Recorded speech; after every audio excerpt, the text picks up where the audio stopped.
onde a dor e a saudade lembram coisas da cidade. No rancho fundo, de olhar triste e profundo, um moreno canta as mágoas dentro dos olhos rasos d'água. Pobre moreno que de noite no sereno espera a lua no terreiro, tendo um cigarro por companheiro.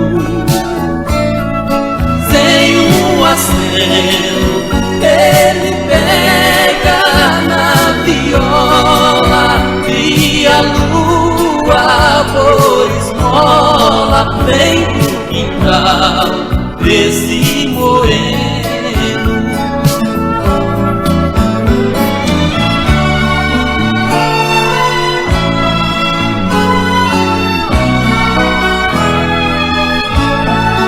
No rancho fundo, bem pra lá do fim do mundo, nunca mais houve alegria, nem de noite, nem de dia. Os arvoredos já não contam mais segredos, e a última palmeira já morreu na cordilheira. Os passarinhos invernaram-se nos ninhos, de tão triste essa tristeza enche de trevas a natureza.